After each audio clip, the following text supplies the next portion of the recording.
E a gente vai falar aqui, Fred, também desse momento aí de início de ano no Brasil todo e atingindo, obviamente, como sempre, como aconteceu também lá no início da pandemia, o futebol, os times de futebol, vários times com vários casos de jogadores contaminados aí por Covid, atrapalhando os treinamentos aí da pré-temporada das equipes. Isso, com certeza, tem um impacto esportivo também para esse pontapé inicial da temporada, né, Fred? Esportivo, financeiro, estrutural. De novo a gente vê, né, e é cíclico, né? A verdade é que é cíclico, é sazonal. O começo de ano, essa fase aí até março, abril, maio, em 2020 e 2021 foram temporadas complicadas, né, em relação à Covid-19, né, em 2020 ali a partir de março. E a gente, de novo, né, na véspera aí do início das competições, a gente tem os surtos, o crescimento dos números e casos dentro dos clubes, né? A gente viu Vitória, Fortaleza enfrenta problemas, Sampaio Corrêa enfrentando problemas. E as restrições voltaram, né? A gente tem o início da Copa do Nordeste, mais uma vez, com estádios. Claro que cada estado está com regras de restrição diferentes uns dos outros, mas a gente tem uma tendência aí de começar a Copa do Nordeste com estádios não completamente vazios, mas com estádios, né, com um número muito baixo de torcedor. Lula e Thiago Minhoca podem até atualizar a situação, né, do Ceará e da Bahia. Aqui em Pernambuco, o limite máximo é de 3 mil pessoas. Por exemplo, Esporte Náutico. Também. Aqui em Salvador na Bahia também, né?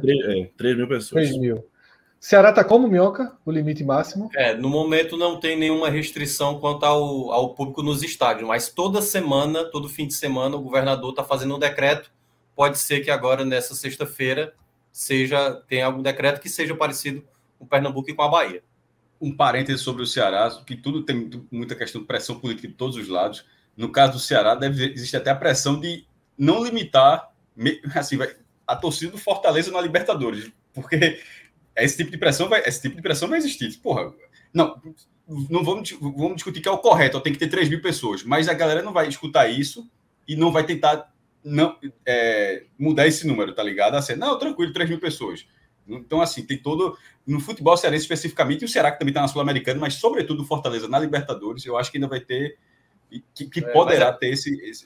Mas tem uma margem até lá, né?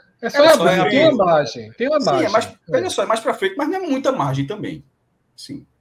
Vamos ter que esperar. Até porque a curva está assim agora. Mas, enfim, isso é uma coisa mais para frente. Mas vale ficar atento. O ponto que o Cássio falou é o seguinte, por exemplo, se tomar uma decisão agora de restrição de 3 mil e não houver melhora, ou se a curva for pior, você não tem como depois, com a curva piorando, dizer, agora não vai ser 3 não, vai ser 30.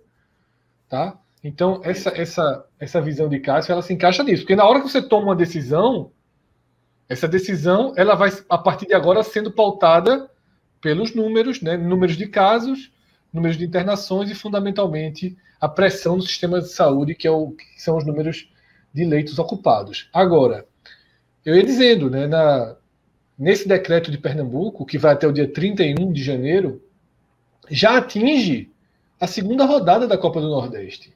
Sport e Náutico. Um jogo que tinha uma perspectiva de público muito boa mesmo. Né? Por tudo que as torcidas passaram. Né? Das duas torcidas. Das duas torcidas. É por isso que eu falei no plural. Né? Eu acho que era um jogo para, sabe, daqueles de começo de ano, você ter mais de 15 mil, por exemplo. Eu acho que era uma perspectiva muito boa de público. Até porque Sport e Náutico não se enfrentam com o público há muito tempo, né? Assim. Exatamente, tem uma saudade, o torcedor do Náutico tá de boa com o time, o torcedor do Sport, mesmo rebaixado, tá de boa com o time, né? Toda a saudade. Só memória, em 2021 não teve. 2020 teve. Teve um jogo. Tiveram dois, os dois nos aflitos, o primeiro jogo do ano, eu acho, no Pernambuco. Um com 5 mil pessoas e o outro foi exatamente, pronto. Então, o Sport de reserva, né? Foi antes da pandemia, né? Foi ali no Carnaval, véspera do Carnaval. Foi. E aí, bateu uma limitação já em 3 mil pessoas, né? Então, de novo aí, né, com futebol enfrentando o que toda a sociedade enfrenta, não é só futebol. Ainda pode... Eu acho que esse ano a gente não tem risco dos campeonatos serem paralisados, por exemplo. Eu acho que a gente não vai ter esse risco, porque uma vez que teve a liberação em um momento em que havia um número de casos graves e mortes muito maior, algumas lições foram aprendidas, os clubes, né, estruturaram melhor suas bolhas, suas proteções, e a vacina também faz muito efeito, né? Os casos são muito mais leves, então o número de pessoas internadas é muito menor, elas passam menos tempo no hospital, não há uma pressão tão grande no sistema de saúde. Aqui, por exemplo, no número de Pernambuco, a gente tem leitos de hospital, emergências lotadas, mas a gente não está com UTIs lotadas. Já está chegando em 80%, 85%. Mas assim, não é zero normal, né? O normal já é 60%, 70%.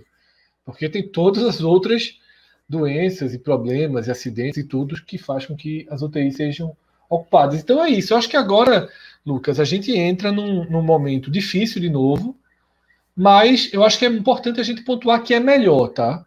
Do que o que a gente enfrentou no início de 2021 e naquele arremedo ali de Copa do Nordeste protocolo, 2020. Pô.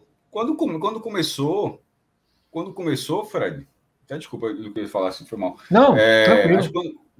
Quando começou ali, o futebol paralisou porque não havia qualquer protocolo de como agir, como proceder a partir daquilo tudo. Hoje existe não só o protocolo, porque o protocolo foi anterior à vacina.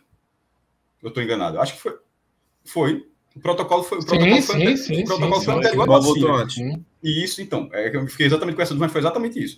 Então já existe a execução do protocolo, que foi melhorando, ele foi se moldando. Lá, o protocolo hoje já não é exatamente o mesmo do início. Uma coisa é a aplicação do protocolo, tá? A mesma coisa que fala da regra. Se a aplicação for certinha, ele funciona bem. Agora, se a galera tenta burlar o tempo todo, não adianta. Isso vale para qualquer coisa.